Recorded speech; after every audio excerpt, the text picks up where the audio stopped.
Hey Fish Junkies, Bryan from Marine Warehouse. Want to do a video this afternoon of a lot of the incoming plants that are coming in today. Friday is generally a really good day for plants. Matt's over here putting a lot of stuff in. So we're going to kind of give you a brief tour of what he's got coming in. Don't mind the boxes and stuff that's all over the place. This is how they ship them in to us. They come wrapped in wet newspaper. He's doing some swords over here, some monster swords, huh?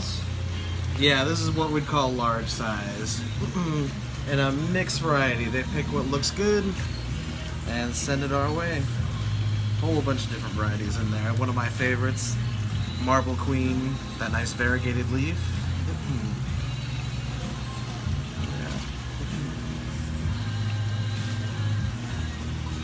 Yeah. Lots of potted assorted here, crypts. Those ones are for the trade show. We've got plenty of other ones. Yep, we supplying Cobalt Aquatics with all of their livestock for the global trade show. It's a trade show for the aquarium industry. It's, well, not just aquarium industry, the pet industry in general. But Cobalt Aquatics has several different display tanks, and we're gonna stock them up. What you got there? Oh, those are cool. Yeah, this dwarf baby tears already pre-mounted on a coconut fiber mat. Makes it really easy to plant, unlike regular baby tears, which is infamous for planting with its shallow roots like that. You got a nice pre-done little plug. You can just get onto the bottom of the tank and get going right away. I like those. What do those retail at? Those are $9.99. I like that.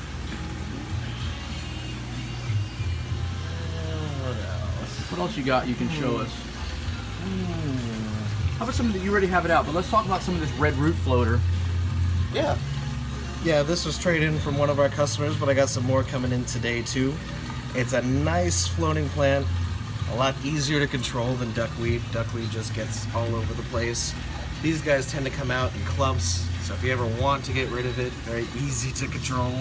Gets nice 4-inch bright red roots on the underside of it and little white flowers. Neat stuff. Yeah. Neat stuff. I know we've got some over there in that display tank. Yeah, those are very well over there. I'm gonna take them over there. We're gonna go see what's in that display. I'll let you keep pulling a couple other things out, but let's go over here. Matt's got a small display tank set up, and some of that red root floater here really looks good. Look at the color on that. The other stuff over there, it will color up if it's given good light, and that's why it's called red root. There, let me see if I can get that glare off of there. Look at those pretty red roots. So, like he was saying, it's a larger leaf. So if it takes off on you, you can kind of scoop some of it out. It's not like some of the smaller ones where it takes you a year to scoop out every little tiny piece, and it keeps reoccurring. But this is real neat stuff. So let's see what else he's pulling out over here.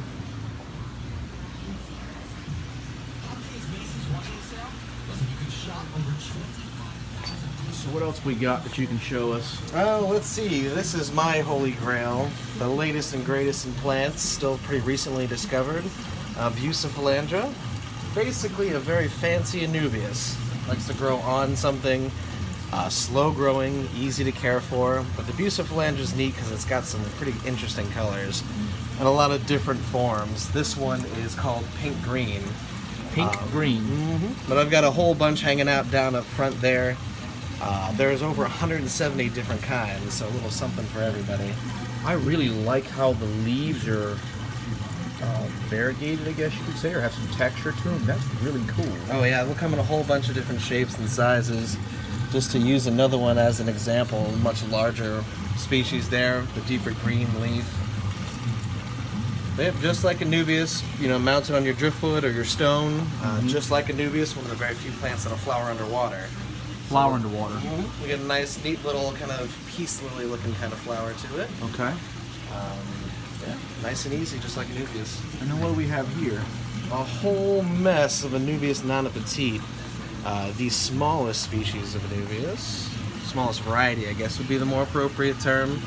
just like your other anubias, something you want to mount on something, or if you put it in your substrate, just to be very careful that you don't plant the rhizome itself, just the roots. Just the roots. Yep. Grows in a nice little bush, actually very similar to how it was packed in there. Long term, it'll be a nice little hedge. Stays real short. And just like other anubias, you almost have to try to kill it.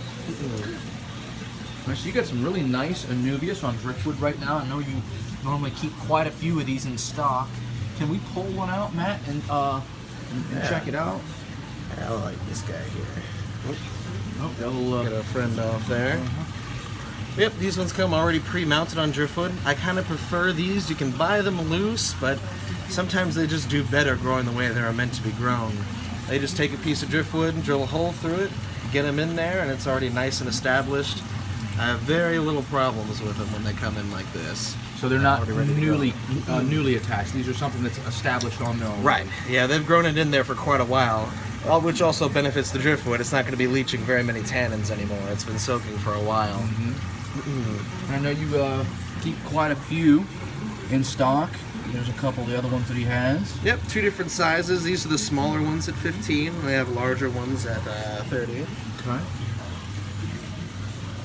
How about any other honorable mentions here? These guys are still pretty new. Some people may be familiar with Crinum calamastratum. This is its bigger cousin, Crinum thyanthum. One of the water onions, as you can tell from the big bulb there. Grow very tall, but incredibly easy to keep. Low light, not very demanding at all. Those, what do those retail at? Those are $9.99 for those big hulking guys. Those are pretty big, man. Yeah, just like their cousin calamastratum. Do we have any calamastratum in? No, fresh out. Fresh out. It is a slow-growing plant. The farms only get so much of it. You got a lot of nice stuff in, and I see that you have quite a bit more to take out. Yeah, still a lot to go. So I will let you do your thing. I'm going to do a pan over here and kind of show everybody what we got. Let me get this packing material out the way here. A lot of bunch plants in this system here.